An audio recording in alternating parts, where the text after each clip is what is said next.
Paul, you're on Mackey and Judd. Morning, guys. What's up, Paul? Have we saved Yo's job yet, Judd?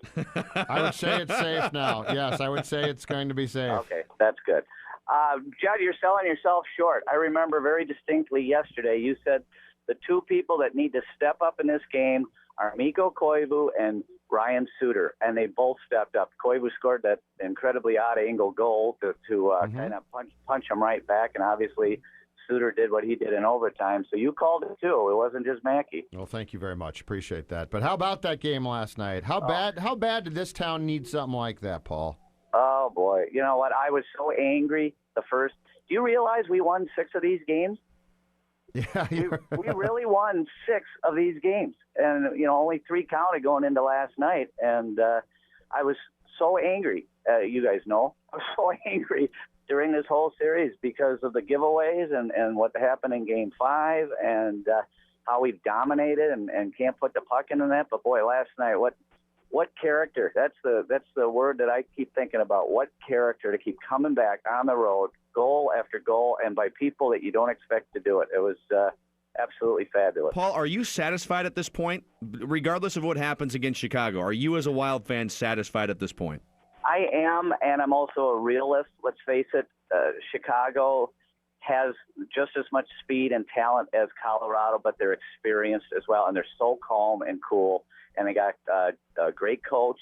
And, does the NHL really need to schedule Game 1 a day and a half after Game 7? That is ridiculous for them to do this. So here's the Blackhawks sitting at home in their chaise lounges watching the game, and the Wild, after this emotional roller coaster, and now they got to go to Chicago. That's asinine in my mind. But I guess I'm satisfied. It'd be great to go further. But the fact that they dominated this series and were coming up so empty, and at the end it seemed, I was screaming out of anger last night when they won. And, I guess I'm satisfied. I'd love to see more. But thanks, Paul. Appreciate it.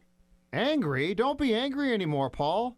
You won. He's right, though. They did pretty much win 6 of these games. But you can't really say that about Game 1 because they turned the puck over twice in the last 10 minutes, and so they shot themselves in the foot with that one. Yes. Game 5 with the bad officiating, I'll give them that one for sure. So, they dominated the series. It's over. They came back. They won. They were down 4 times last night, and they came back and won that game. Let's take one more real quick here. Nick, you're on Mackey and Judd. What's going on, fellas? Hi, Nick. Hey, just want to say quick that the last call that Paul, that was a good call. I like his take on that one. Yeah, Paul's one of our best callers for sure. What's up, Paul? morning, guys. Hi, Paul. I believe it or not, I was at the Kentucky Derby watching the Wild game. How was that?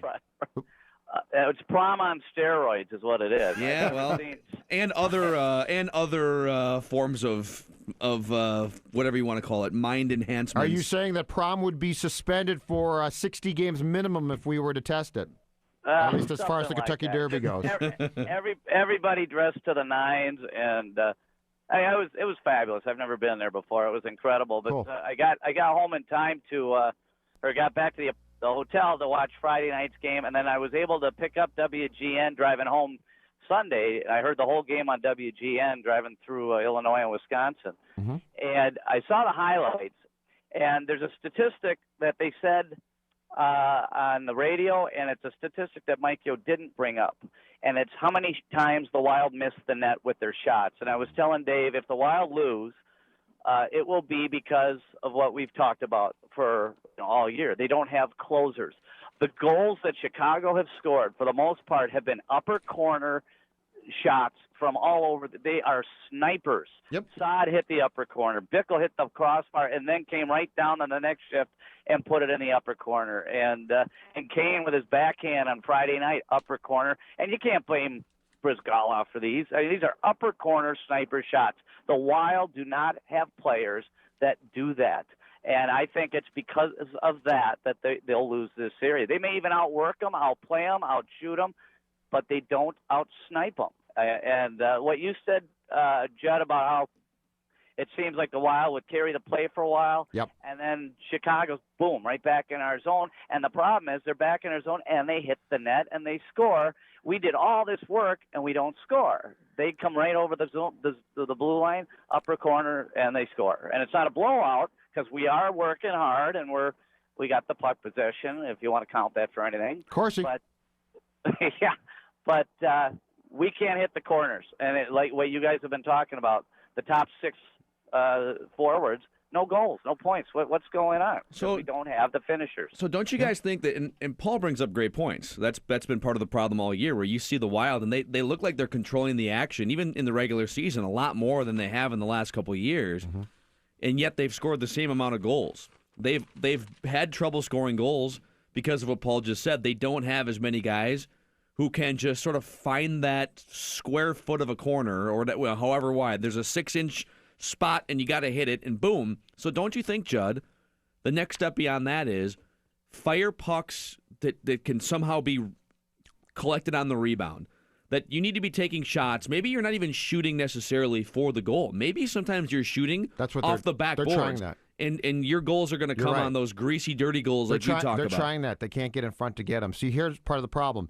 They have created havoc here and there, but these defensemen for Chicago are so good, and Crawford's been very good too. Remember, the issue that we've talked about with Brizgalov, and I don't think this has been as big a problem in this series because I think the Blackhawks have scored on a lot of sniper shots, but you got to get rebounds to get those, and you got to have the guy that can camp in front to get them. Bickle's a prime example.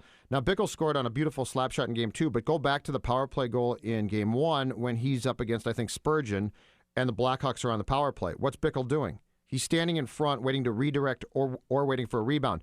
You got to have somebody who's big enough and skilled enough to do that. Those guys are hard to find. So, to your point, though, Wild players have talked about this. They're trying to do that. They're purposely trying to just get shots towards the goal, even if they go wide, so they get rebounds and redirections. They're not getting them. Yeah. Paul's right, though. It comes down to this. You look at your top 6 forwards, and I'm not talking about the bottom 6 who outplay the top 6 on Sunday. I'm talking about your top 6 forwards. And this includes Molson because he should be a top 6 guy. He's not right now because he's struggling. And you give me the amount of snipers that they have right now. You give me the amount of finishers, true finishers. Parise's not. Parise's a very, very hard worker, and he can finish. And this is to take nothing away from his abilities as a hockey player. But if you were to pick the top 10 finishers in the NHL right now, I don't think Parise's on that list. So what the Wild lacks is a guy that can fit. This is why Pominville struggles are such a big deal. He had 30 goals during the regular season. He had 1 shot on goal in Game 1, 0 shots on goal in Game 2. He had a fanned shot in Game 1 on the power play and 4 missed shots. Can't have that. Pominville, whether you like it or not and whether it's fair to him or not, the Wild's in a place where they have to sit Jason Pominville down and say, you have to finish. Right now he can't do it. He's in what I don't think I've ever seen before, which is an actual shooting slump for an NHL player. He's in a shooting slump. It's hard for him to get the puck on net. But Paul's right. They need to finish. Paul, what's going on, man? I'm trying to get over this. You okay, Paul? We're worried about you. You're not next to sharp objects, are you, Paul, like our buddy Tom was? Come on, that was a great game. That was the type of game halfway through you say, my gosh, this is fantastic. I said it in the second period after the 2 breakaways that had happened in about 20 seconds. I said, look at this game. Incredible. But a couple things, if you'll allow me, my final rant of the year here. The Wild did not lose that game in overtime. The Wild lost that game in the second period. Yeah. And even more so, Jay Crawford being good, they missed wide-open nets. Pominville was awful this series, including fanning on a wide-open net. I jumped off the couch. I thought he scored. I couldn't believe he didn't score. Yep. Granlund hit how many pipes? 3. It should have been 4-1 at the end of the second period. It had nothing to do with Crawford. It had to do with the Wild missing the nets. You need to know what they got to do to get to the next step. It's what I said after Game 2, that if the Wild lose this series, it's because they don't have scorers, and Chicago does. And unfortunately, I was right on the money because we outplayed them, we outchanced them, we outshot them by 25 in the series, and yet in 4 games we lost, we scored 5 goals. You're not going to beat anybody. Hey, Paul? Yes? What do you think about your captain? And I know Koivu was on Taze, so that's going to be the excuse. But what do you think about Mikko Koivu in the 6 games having 1 assist?